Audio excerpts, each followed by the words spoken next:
A ver, imaginemos esta escena clínica por un segundo, porque es algo que sucede todos los días en los consultorios. Un paciente se hace sus análisis de laboratorio de rutina, abre el sobre y ve que los triglicéridos salieron, bueno, por las nubes. Ujú, clásico. Sí, o sea, estamos hablando de niveles muy por arriba de los 150 miligramos por decilitro. Y la escena típica es que el médico o incluso la misma persona, al ver los resultados, entra en pánico. Y la sentencia inmediata siempre ha sido, ya sabes, dejar de comer carne de puerco. Claro, el tocino es el culpable de todo. Exacto. Nada de yemas de huevo en el desayuno, hay que usar aceites vegetales y cortar absolutamente todas las grasas saturadas. O sea, es una reacción casi automática basada en esta creencia de que la grasa que entra por la boca se va directo, así, sin escalas, a flotar en las venas. Y bueno, es una reacción comprensible, ¿no? Porque suena tremendamente lógica. Ajá. A nivel intuitivo, si tus análisis muestran que hay grasa en la sangre, pues el sentido común dicta que el culpable debe ser la grasa que tienes en el plato. Totalmente. Y durante décadas esa ha sido la narrativa médica predominante. Sin embargo, la fisiología humana rara vez funciona con ese nivel de simplicidad lineal. La realidad del metabolismo es muchísimo más compleja y la verdad mucho más fascinante cuando empezamos a ver cómo operan realmente las células. Y precisamente por eso, la exploración a fondo que traemos hoy es tan necesaria para quienes nos escuchan. Así es. Vamos a guiarnos por un documento que, de verdad, le da una vuelta de 180 grados a esa creencia popular. El texto se llama La verdad sobre los triglicéridos y fue escrito por el doctor Alexis Carrasco Sosa. Ujú. El investigador del proyecto Activo Vital. Exactamente, esa iniciativa que se enfoca en inteligencia en salud cardiometabólica. Y lo que este documento dictamina, así sin rodeos, es que esa recomendación tradicional de prohibir el huevo y el tocino para bajar los triglicéridos es, clínicamente obsoleta. Obsoleta y metabólicamente errónea. Cañón. Sí, es un cambio de paradigma brutal. Lo que este texto nos demuestra, y ojo, apoyándose en una bibliografía clínica muy sólida, es que los triglicéridos altos en el torrente sanguíneo rara vez provienen de las grasas naturales que se ingieren en una comida normal. O sea, no es el aguacate. Cero. El verdadero enemigo, la sustancia que realmente está inundando la sangre y causando este colapso, no es el lípido dietético. No es la grasa. Y esa es justo la misión principal de nuestro análisis de hoy. Vamos a descubrir por qué los verdaderos culpables son la fructosa y la glucosa industrial. Ujú. Y vamos a ver cómo un órgano en particular, que es el hígado, termina siendo el verdadero y gran protagonista de toda esta crisis.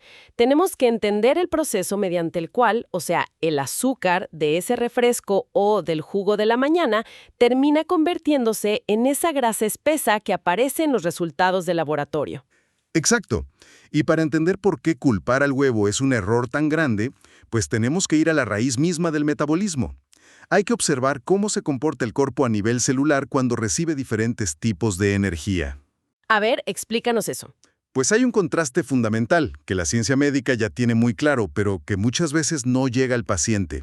Es la diferencia abismal entre cómo el cuerpo maneja la glucosa frente a cómo maneja la fructosa. Ok, vamos a desempacar esto, porque aquí es donde mucha gente suele confundirse. Normalmente escuchamos la palabra azúcar o carbohidrato y pensamos que todo entra al mismo saco. Sí, es súper común. Entonces, ¿cuál es la diferencia real en la forma en que el cuerpo procesa la glucosa y la fructosa? Bueno, la diferencia radica en quién tiene permiso de usar esa energía. Pensemos en la glucosa primero. Ok. La glucosa es la fuente de energía universal por excelencia. Prácticamente cualquier célula del cuerpo humano tiene las puertas abiertas para recibir glucosa y utilizarla. Los músculos la queman para generar movimiento. El cerebro también, ¿no? Exacto. El cerebro la requiere constantemente para la función cognitiva. El corazón la usa para latir. O sea, la glucosa tiene un pase libre por todo el cuerpo. Ajá. Sin embargo, la fructosa tiene una restricción masiva. Y aquí hay que hacer mucho énfasis en que hablamos de la fructosa líquida e industrial, ¿eh? ¿La que viene en los refrescos? Esa misma, la que inunda refrescos, jugos embotellados y que aparece en las etiquetas como el famosísimo jarabe de maíz de alta fructosa. Híjole, ese está en todas partes. En todas. Y el problema gravísimo con esta fructosa es que el hígado tiene un monopolio absoluto y exclusivo sobre su metabolismo. A ver, ¿cómo que exclusivo? Literal, Ninguna otra célula del cuerpo, ni el cerebro ni el músculo, tiene la maquinaria enzimática para procesar esa fructosa. Solamente el hígado. A ver, vamos por partes, porque esto cambia todo el panorama. ¿Sí? Si el hígado es literalmente el único órgano que puede lidiar con esta fructosa líquida, estamos hablando de que se le deja absolutamente toda la carga de trabajo a un solo sistema. Así es. Toda la carga va para un solo lado. Y por lo que entiendo del documento que estamos analizando, el hígado tiene una capacidad bastante limitada para almacenar carbohidratos en forma de reservas, lo que se llama glucógeno, ¿cierto? ¿Correcto? ¿Sus reservas son finitas? ¿Qué pasa entonces cuando la gente desayuna su jugo naranja enorme, come con refresco y en la noche cena su pan dulce? Si el hígado se satura, ¿qué hace el cuerpo con toda esa energía masiva que simplemente ya no cabe en sus almacenes naturales? Pues esa es exactamente la crisis bioquímica que detona todo el problema. Cuando el almacén de glucógeno del hígado está a su máxima capacidad, el órgano no puede simplemente ignorar o, digamos, evaporar el exceso de energía que le sigue llegando desde el intestino. Pues no, a algún lado se tiene que ir. Exacto. Entonces, al estar acorralado, el hígado activa una ruta metabólica de emergencia. Es un proceso bioquímico muy específico que recibe el nombre de lipogénesis de novo. Ok, a ver, lipogénesis de novo. Sí, si analizamos el término, génesis significa creación, Ajá. novo significa nuevo y lipo es grasa. O sea, creación de grasa nueva. Tal cual, es la creación de grasa completamente nueva a partir de algo que no era grasa. El hígado toma todo ese exceso de azúcar, o sea, toda esa fructuosa que nadie más pudo usar. Porque era exclusiva de él. Exactamente. Y mediante unas enzimas la transforma bioquímicamente en algo llamado ácidos grasos no esterificados. Espera, a ver, para no perdernos en terminología del laboratorio tan densa, Claro, claro. cuando dices ácidos grasos no esterificados, básicamente significa que el hígado monta una fábrica interna para convertir el azúcar líquido en gotas de grasa pura. Exactamente eso. Es una fábrica de grasa que empieza a trabajar a marchas forzadas. Pero el problema no termina ahí, ¿eh? Ay, no me digas. El hígado no puede simplemente dejar esa grasa suelta flotando en su interior, porque resulta que es tóxica para sus propias células. Wow. Así que tiene que empaquetarla de alguna manera para sacarla de ahí.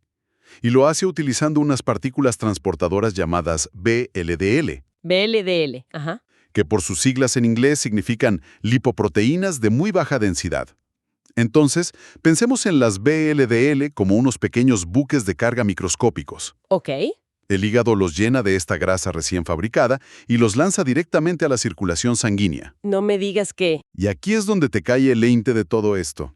Esos paquetes de grasa, fabricados por el hígado a partir del exceso de fructosa, son exactamente los triglicéridos que aparecen marcados en rojo en los estudios de laboratorio de nuestro paciente imaginario. Es que escuchar esto destruye por completo el mito de la dieta baja en grasas. O sea, la grasa en la sangre no llegó ahí porque la persona se comió un aguacate entero o 2 yemas de huevo. ¿Para nada? Llegó ahí porque el hígado tuvo que fabricarla a fuerzas para defenderse de la avalancha de azúcares. Está cañón. Así es. Y ojo que esto no es una teoría médica marginal ni nada por el estilo, o algo que se acaban de inventar ayer. La bibliografía clínica de respaldo que cita el Dr. Carrasco Sosa es contundente en esto. Sí, el documento tiene un montón de fuentes. Bastantes. Menciona, por ejemplo, los estudios de investigadores como Parks y Hellerstein. Y esto desde principios de los años 2000, ¿eh? Ya tiene un rato. Ellos detallaron minuciosamente este análisis bioquímico de cómo el exceso de carbohidratos se transforma en ácidos grasos circulantes. También se citan los trabajos de Stanhope y Havel, que lograron demostrar cómo el consumo específico de fructosa industrial dispara de forma desproporcionada esta lipogénesis de novo, en comparación con otros nutrientes. Me parece súper fundamental que todo esto quede súper claro para quienes nos escuchan. Pero siendo honestos, procesos como la lipogénesis de novo o las lipoproteínas pueden sonar muy abstractos, muy del libro de texto de medicina profunda, ¿no? Sí, totalmente. Suena al Tratado de Fisiología de Guyton y Hall, que también viene citado en la investigación de hecho. Exacto. Y por eso, creo que la analogía clínica que utiliza el texto original es fantástica para visualizar este caos. Ayuda a entender el colapso estructural del cuerpo sin necesidad de tener un título en bioquímica. Definitivamente. O sea, las analogías visuales son la mejor herramienta para traducir la fisiopatología al mundo real. ¿Cómo plantea el documento esta visualización? Pues mira, propone que imaginemos que el metabolismo humano es como una estación de trenes gigante y muy concurrida. Ok, una estación de trenes. Ajá. En esta estación, la glucosa convencional representa a un grupo de pasajeros normales que llega con boleto en mano. Son pasajeros súper ordenados que tienen acceso a todos los andenes y a todos los vagones de todos los trenes. Ok, ¿fluyen bien? Fluyen perfecto. Unos se suben al vagón de los músculos, otros se van al del cerebro, otros al del sistema inmune. La estación opera de maravilla, porque la gente simplemente se dispersa. Ujú. Pero la fructosa es diferente. Imaginemos a la fructosa como un grupo masivo de miles de personas que entra a la estación de golpe, pero por alguna razón tienen una restricción estricta. Ajá. Ninguno de ellos puede subirse a los trenes. Tienen completamente prohibido el paso a los andenes. Su única opción, por regla de la estación, es entrar a una pequeña oficina administrativa que está a un ladito. Esa pequeña oficina es el hígado. Y es una oficina que, bueno, por su propia naturaleza tiene un espacio muy limitado. Micro. Apenas caben unos cuantos archiveros que en esta historia representarían las reservas normales de glucógeno que mencionamos antes. Exacto. Entonces, imaginemos el colapso que se arma. Pensemos en lo que pasa cuando alguien, no sé, se toma 1 litro de refresco de cola. ¡Puf! Es como usar un embudo gigante en la puerta de la estación para meter a miles de pasajeros a la vez, empujándolos a la fuerza dentro de esa pequeñísima oficina administrativa. Claro. El administrador de la oficina colapsa por completo. O sea, ya llenó todos sus archiveros, ya no hay espacio ni para estar de pie ahí adentro. Está rodeado de gente. Rodeado de gente que no puede mandar a ningún maldito tren. Entonces, ¿qué hace este administrador desesperado? Agarra a esos pasajeros y empieza a meterlos a la fuerza dentro de maletas de viaje. Maletas muy pesadas y cerradas. Esas maletas pesadas son los triglicéridos. Ujú. Y como ya no le caben las maletas en su oficina, simplemente abre la puerta y las empieza a aventar hacia los pasillos principales de la estación, pues para que se las lleve la corriente, ¿no? Claro. Y esos pasillos pues son el torrente sanguíneo. Esa es la imagen perfecta. Perfecta de cómo ocurre la hipertrigliceridemia. O sea, la sangre se llena de maletas pesadas. Y no llegaron ahí porque el pasajero viniera cargando grasa, sino porque el administrador de la oficina tuvo que fabricar las maletas para sobrevivir a la invasión de la fructosa. Y lo peor de todo es que el texto lleva esta analogía a una consecuencia todavía más preocupante. Sí, se pone peor. Si el embudo de azúcar no se detiene, si esto pasa día tras día, va a llegar un punto en que el administrador va a estar tan abrumado, pero tan abrumado, que ni siquiera va a tener la fuerza o el tiempo de aventar todas las maletas al pasillo. Se le empiezan a quedar. Exacto. Esas maletas llenas de grasa se van a empezar a apilar adentro de la misma oficina. Y en términos médicos reales, esa grasa que se queda atrapada y se acumula dentro del hígado es lo que genera la condición de esteatosis hepática. O sea, lo que en la calle, bueno, todo mundo conoce como la famosa epidemia del hígado graso. Sí. Lo fascinante aquí es que es una epidemia muy silenciosa, pero verdaderamente devastadora. Y esta imagen mental que acabas de describir nos permite transitar perfecto hacia la siguiente gran interrogante, que es básicamente el núcleo del riesgo médico. Ajá, a ver. Ya sabemos de dónde salieron las maletas y por qué están ahí flotando en los pasillos de la estación de trenes.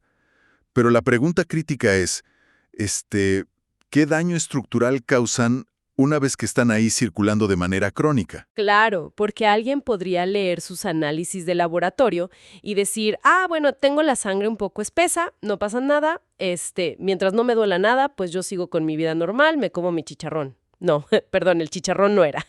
Mi refresco. Exacto, su refresquito.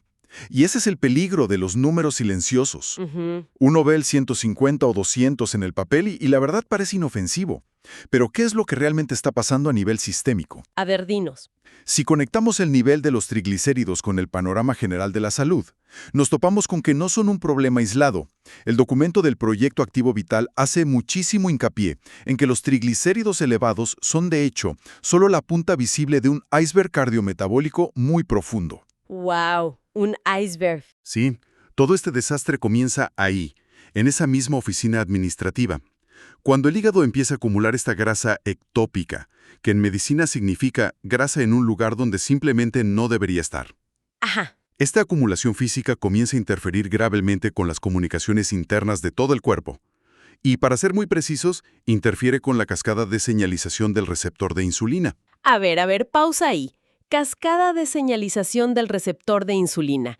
O sea, eso suena completamente a clase de posgrado en bioquímica. Lo sé, lo sé. ¿Qué significa esto en términos mortales?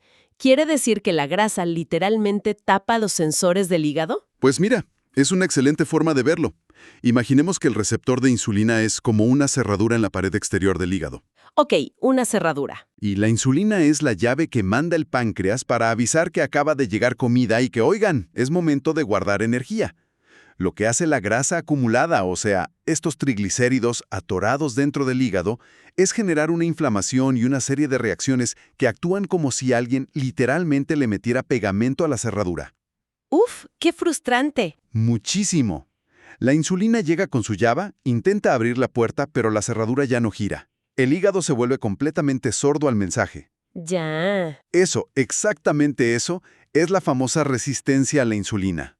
Ok, y aquí es donde se pone muy interesante el asunto, porque, corrígeme si me equivoco, pero se desencadena una contradicción terrible en el cuerpo.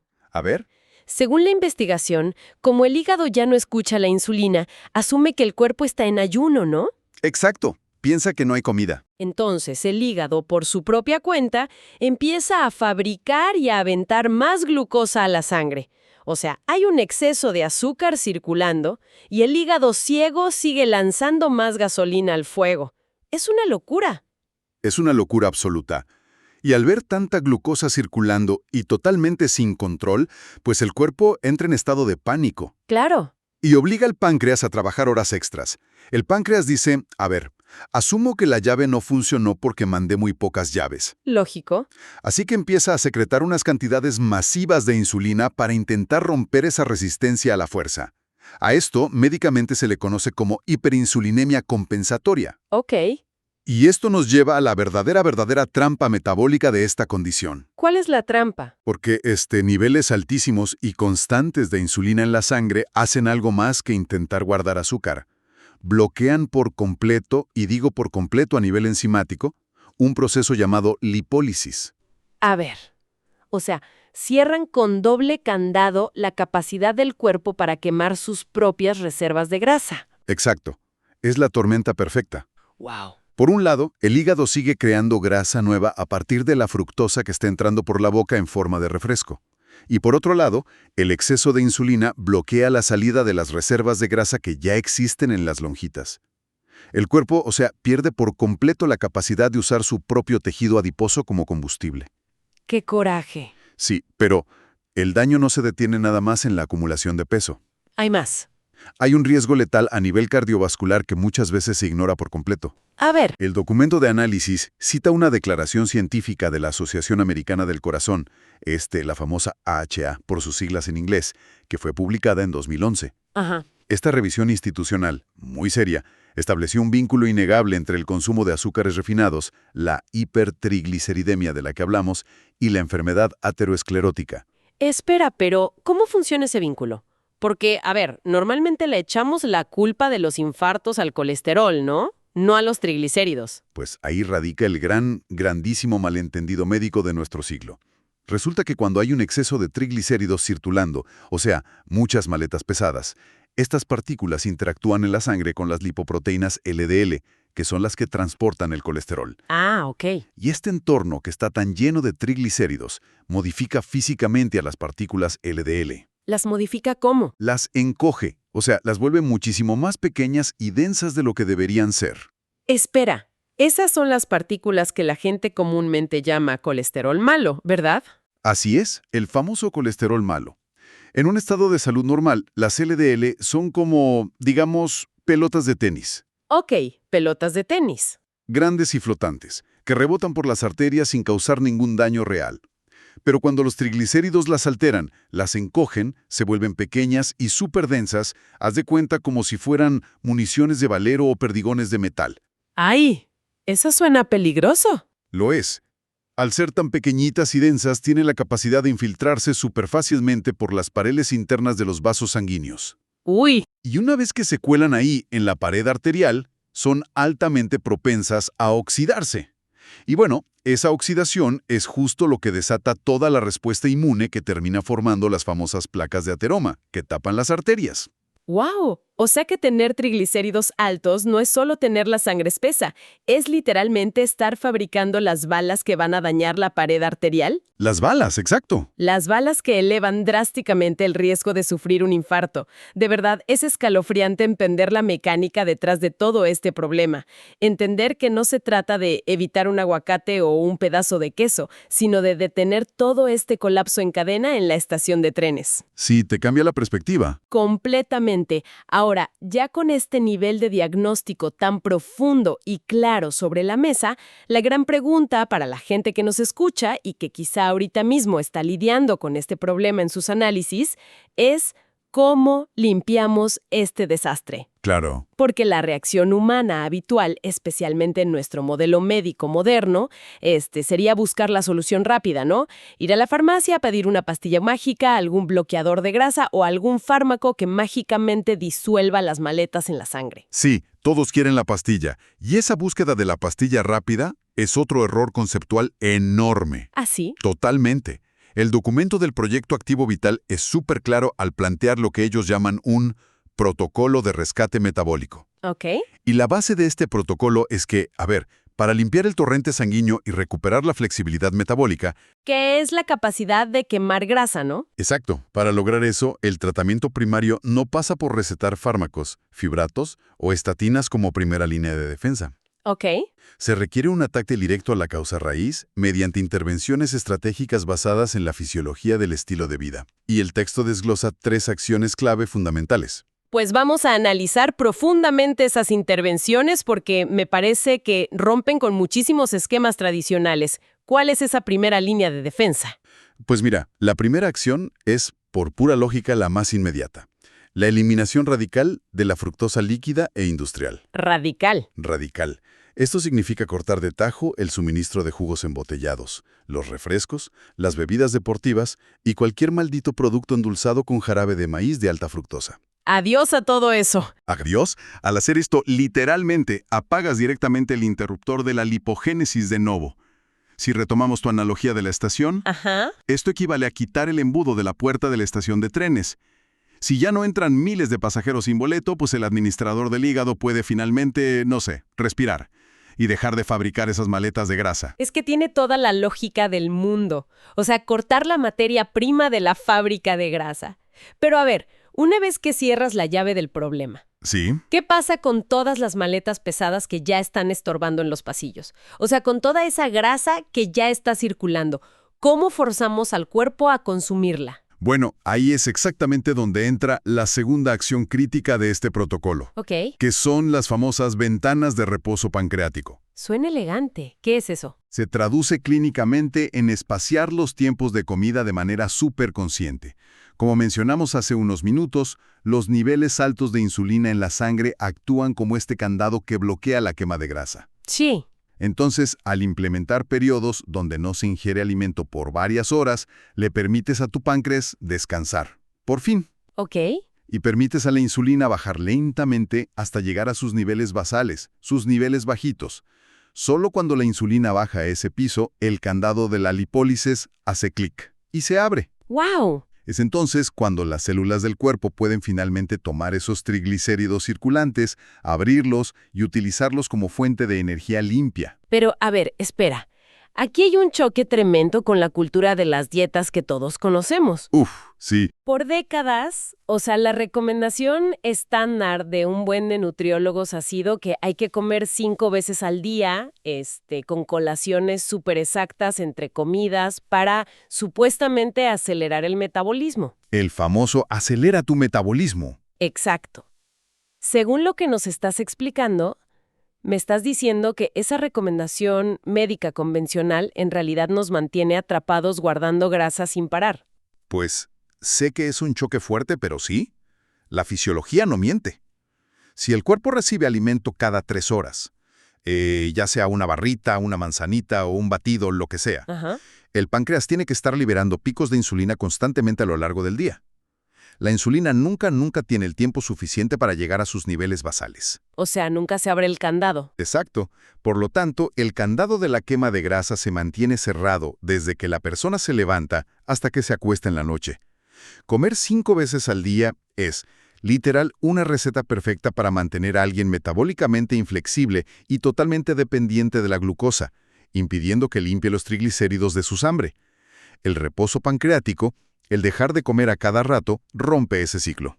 Está cañón darse cuenta de cómo hemos remado contra la corriente de nuestra propia biología por seguir consejos desactualizados. Sí, da coraje. Entonces, ¿qué significa todo esto para el resto de nuestro día a día?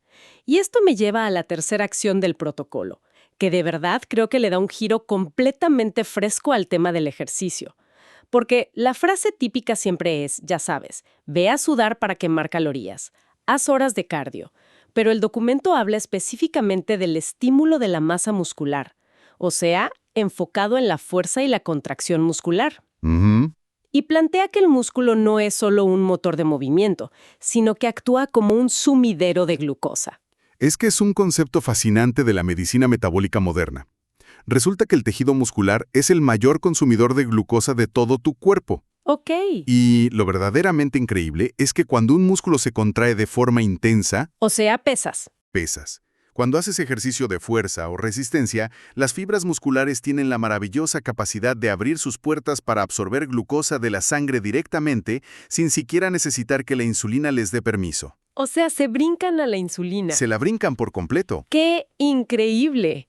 O sea, el músculo funciona como una aspiradora gigante o una esponja masiva, digamos. Exactamente. Si el músculo está activo y tiene buen tamaño, absorbe gran parte del azúcar del torrente sanguíneo antes de que ésta llegue a inundar la pequeña oficina administrativa del hígado que decíamos. Claro. Literalmente le está robando la materia prima al hígado, evitando que se vea obligado a convertirla en los mentados triglicéridos. Es como si, no sé, como si el músculo estuviera haciendo todo el trabajo pesado para salvar al resto de los órganos. Pues es una descripción perfecta de esa sinergia. Fíjate cómo este protocolo de 3 pasos aborda la fisiopatología, bueno, desde todos los frentes posibles. Sí. Primero, cortas la entrada de la sustancia tóxica. Segundo, permites el tiempo hormonal adecuado para limpiar lo que ya está ahí atorado. Con los ayunos. Exacto. Y tercero, aumentas la capacidad de tu motor muscular para procesar la energía que va a llegar a futuro. Se trata de curar el entorno metabólico en sí, no nada más de enmascarar un síntoma en un papelito con una pastilla. ¡Wow! Te cambia por completo la manera en la que entendemos nuestro propio cuerpo, de verdad.